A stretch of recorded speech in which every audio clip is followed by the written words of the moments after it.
우리의 방패는 여호와께 속하였고 우리의 왕은 이스라엘의 거룩한 이에게 속하였기 때문이니이다. 아멘. 여러분, 우리 인생은 하나님께 속해 있습니다. 여러분, 우리 인생은 하나님께 속해 있습니다. 우리 그 사실을 온 마음으로 선포할 수 있기를 간절히 소망합니다. 살아가면서 이런저런 일들을 겪지만 그 가운데 나는 하나님께로 이끌림을 받고 하나님께로 붙잡힘을 받는 사람입니다. 하나님이 그 가운데 우리와 함께 하셔서 우리의 삶의 자리를 그분이 만들어 가시고 분명히 세워 가신다라는 것입니다. 참 신기한 게 뭐냐면 이 부모라는 게 어마어마한 레슨인 것 같아요. 아침에 아이를 학교에 데려다 주면 학교 앞에 애들이랑 막 엄마들이 뒤엉켜 가지고 막 들어가는데 참 신기한 게 특히 제가 그런 것 같아요. 매일 딸의 친구들을 보는데 아직도 딸의 친구들 얼굴이 몰라요. 매일 보는 딸의 친구들을 매일 학교 앞에서 만나는데 아직도 딸의 친구들 얼굴을 몰라요. 저는 제 딸만 보입니다. 할렐루야. 제가 봐도 제가 신기해요. 아니 매일 어머 아빠 얘 누구고 얘 제가 물어보지도 않아요. 자기가 항상 말해요. 얘는 누구는. 근데 맨날 볼 때마다 새로워. 왜요? 딸만 보이니까. 제 것만 보이는 거예요. 여러분, 우리 하나님이 그러신 거예요. 하나님이 항상 우리를 보시고 너는 내 것이다 말씀하시는 겁니다. 오늘 말씀 핵심은 다윗 언약이에요. 하나님이 다윗 언약을 허락하신 것을 시인이 노래하고 있습니다. 다윗 언약하면 바로 사무엘하 17장으로 7장으로 가야죠. 사무엘하 7장에 그 하나님과 다윗 언약을 세울 때 여러분 핵심만 말씀을 드릴게요. 핵심이 뭡니까? 내가 너의 집을 세우겠다예요. 다윗은 자신이 하나님을 위해 성전을 짓고 싶었잖아요. 아니에요. 하나님 자신이 너를 위해 집을 세우겠다. 그래서 나는 너의 하나님이 되고 너는 나의 백성이 되겠다. 내가 너의 집을 세우겠다라는 게 다윗 언약입니다. 여러분 믿으십니까? 하나님이 하나님의 집을 지으시는 거예요. 그게 하나님이 우리 가운데 지금 하고 있는 일입니다. 그런데 어떻게 됐습니까? 다윗 왕조는 흥했습니까? 망했습니까? 망했습니다. 다윗 왕조는 끝이 났어요. 끝이 났습니다.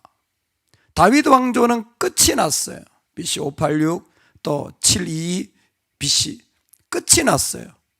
그럼에도 불구하고 새 왕조인 메시아 왕조를 통하여 새 언약이죠. 그 끝이 나고 망한 것을 완성시키시는 분이 하나님이신 거예요. 우리는 그 모두를 알고 있습니다.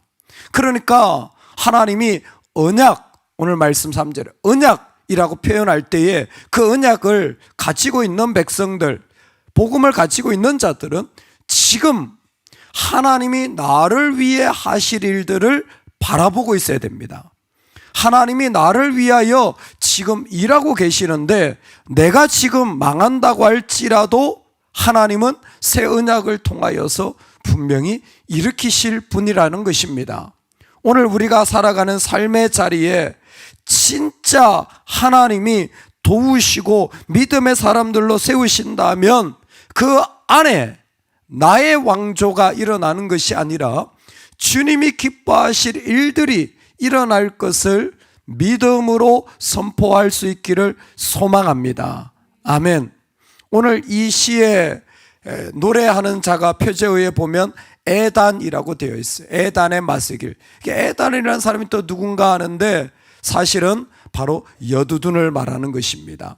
해만도 있었고 아삽도 있었고 그리고 여두둔이에요. 여두둔. 무라리 자손에서 나온 찬양 인도자입니다. 저는 무라리만 생각하면 가슴이 짠한 백성들이에요. 늘 무겁고 힘들고 가장 고역스러운 기둥을 옮겨야 되는 사람들인데도 묵묵하게 옮겼던 사람들 아닙니까? 그들을 다윗이 찬양대 옮겼잖아요. 특히 이 에단 여두둔은 아마 놋 재금을 만들어서 연주했던 악기 연주하는 재능도 있었던 것 같습니다. 하나님의 그 세우시는 왕조를 보면서 얼마나 기뻤으며 자기가 세워진 자를 인하여 얼마나 감사했겠습니까? 그런데 그 왕조가 무너져가고 그 왕조가 타락해가고 그 왕조가 사라지는 그때를 하나님이 아마 보여주셨던 것 같아요. 그럼에도 불구하고 이 한 사람을 통하여서 뭐합니까? 하나님을 노래하게 하는 것입니다. 상황은 멸망한 상황인데 그 속에서 하나님께 이끌림을 받아가지고, 상황은 무너지고 있는 상황인데 하나님께 이끌림을 받아서 하나님을 노래하게 하는 거예요. 그게 바로 시편 89편입니다. 시편 89편의 핵심이 뭐냐면 하나님의 인자하심과 하나님의 성실하심을 노래하는 게 가장 중요한 모습입니다. 내가 여호와의 인자하심을 영원히 노래하며 주의 성실하심을 내 입으로 대대에 알게 하리이다. 인자하심, 시편에서는 unfailing love라고 했습니다. 실패하지 않으시는 하나님의 사랑, 할렐루야. 하나님이 실패하지 않는 사랑으로 우리에게 올 뿐만 아니라 성실하심, 애무와 그분은 한결같으심으로 우리를 버리지 않으시고 끝까지 일으키시는 분이라는 것입니다. 이 하나님의 인자하심과 성실하심의 결론이 뭐냐면 영원토록 우리를 세워 나갈 것이라는 것입니다. 오늘 영원이라는 말을 한번 기억하십시오. 영원이라는 말은 저 장래에 이루어질 것이 아니라 성실하심과 인자하심으로 지금의 시간을 뚫고 지나가고 계시다라는 거예요. 지금 내 망하고 어려운 눈물의 순간을 하나님 뭐하고 계시다고요?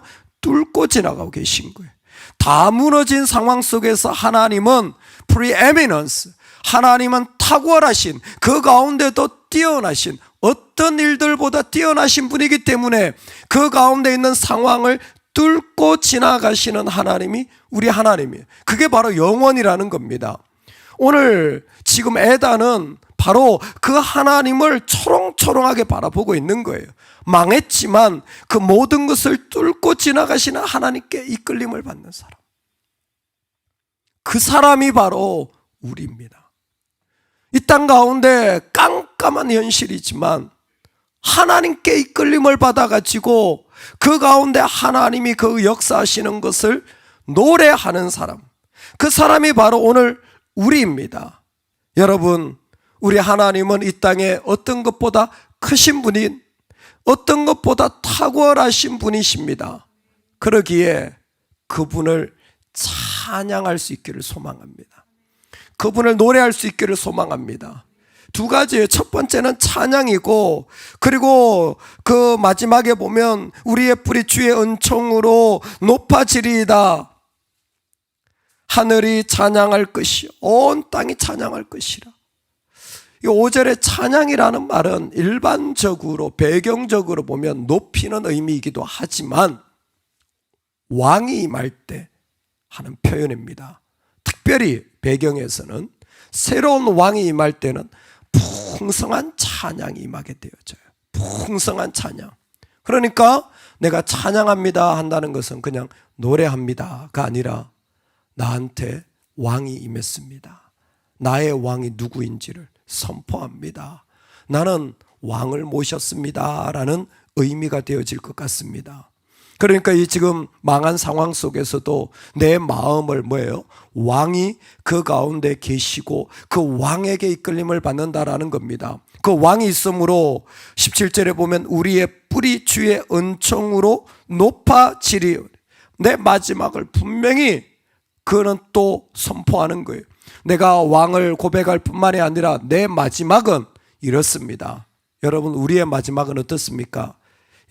승리입니다. 우리의 마지막은 반드시 승리입니다. 이 땅에서 어떻고 저떻고 해도 우리의 마지막은 반드시 승리입니다. 그러므로 그는 결론을 분명히 선포하는 게 18절에 나는 주께 속하였습니다 라고 말하는 것입니다. 나는 주께 속하였습니다. 나는 하나님께 끌립니다. 나는 하나님께 속하였습니다. 나는 다른 말 하지 않고 그래서 하나님을 말하는 자가 되었습니다. 다윗을 통하여 언약을 세우신 하나님을 신약에서도 고백하는데 다윗은 하나님의 선지자라 그랬습니다. 왕이잖아요. 근데 선지자라 그랬어요. 선지자는 하나님의 것을 받아서 말하는 사람입니다. 선지자는 하나님을 말하는 사람이에요. 이게 아주 중요한 겁니다. 그래서 고린도서에서는 그리스도 안에서 믿는 자들은 모두 예가 되어진다 그랬어요. 왜? 선지자기 때문에. 선지자는 제가 이 말 할 테니까요 하나님 아시죠? 이게 아니에요. 하나님 말씀하시면 내가 말하는 거예요. 나도 할 말이 있는데 아니요, 내 할 말은 중요치 않아요. 왜? 나에겐 왕이 계시고 마지막은 그 왕으로 말미암아 궁극적인 승리를 할 것을, 그래서 나는 내 결론이 뭐냐면 나는 하나님께 속해 있기 때문에 하나님의 것을 그대로 말하는 게 선지자예요. 그게 내 말을 보태면 안 되는 거예요. 그게 내 생각을 보태면 안 되는 거예요. 그냥 하나님께 속한 거예요. 그래서 하나님께 속하니까 어떻게 합니까? 예하는 겁니다. 그리스도 안에서. 그리스도 안에서 예가 되어지는 거예요. 그리스도 안에서 예가 되어집니다. 여러분, 어떤 인생을 살아도 어차피 우리의 인생에 짐이 사라지진 않습니다. 아픔의 자리 피할 수 없습니다. 노화하면 조금 멀어지는 것처럼 느낄지 모르겠지만, 잠시 그런 것 없이 살아갈 수 있는지 모르겠지만, 사실 우리 모두에게는 이 땅의 인생은 짐이 있고 아픔이 있어요. 뭘 해도 다 그 가운데 쉽지 않은 자리들입니다. 그럴 때에 하나님의 백성들은 하나님 앞에 예하며 살아가는 거예요. 오늘 하나님 앞에서 예하며 살아가는 것입니다. 벽을 쌓는 것이 아니라 주님 앞에 예하며 나의 인생을 나는 주님께 속하였습니다 라고 선포하는 거예요. 할렐루야. 여러분, 그래서 주님께 속한 자들의 제일 큰 즐거움은 그분이 기뻐하시는 일들이 일어나는 겁니다. 오늘 우리가 기도할 것은 어차피 내가 이렇게 살아도, 어차피 저렇게 살아도 짐이 있는 인생이라면 주님이 기뻐하시는 일을 해야 되겠다. 내가 주님이 기뻐하시는 마음을 먹어야 되겠다. 다시 말씀을 드립니다. 우리 전공은 벽 쌓기예요. 벽 잘 쌓아요. 제가 살펴보니까 사람들이 얼마나 벽을 잘 쌓는지, 동독과 서독 그 폭이 3m고 길이가 130km가 된답니다. 이스라엘이 팔레스타인과 벽을 쌓기 위해서 높이를 8m로 길이를 500km나 쌓았답니다. 중국의 만리장성은 말할 것도 없죠. 우리가 벽 쌓기에 아주 도사들이에요. 여기에 벽 쌓고 저기에 벽 쌓고. 여러분, 그런다고 피할 수 있을 것 같습니까? 그런다고 달라질 것 같습니까? 아니요. 다윗의 아름다움은 뭐냐면 비록 흠이 있는 인생, 죄가 있는 인생이지만 하나님 앞에서 선지자로서 예했던 인생이라는 겁니다. 지금 그걸 노래하고 싶은 거예요. 나는 주님께 속했습니다. 어차피 이 땅의 인생이라면 내가 주님 기뻐하는 일을 하며 살아야지. 내 감정, 내 마음이 아니라 주님 기뻐하는 마음을 품고 살아야지. 내 속 시원하게 그냥 내가 내 성질대로 사는 게 아니라 주님 원하시는 대로 내가 전달해야지. 그게 가장 아름다운 하나님의 사람들의 모습인 줄로 믿습니다. 우리 그렇게 주님께 이끌림을 받으면 좋겠습니다. 중력이라는 거 있죠? 지금 땅이 우리를 잡아당겨서 우리가 여기에 있잖아요. 이 중력이 없으면 하늘에 떠다니겠죠. 하나님이 나의 중력이 되어서 어디에 있든지 나를 끌어당기시고 그분의 자리로, 그분이 기뻐하는 일을 할 수 있도록 우리를 이끄는 은혜가 있기를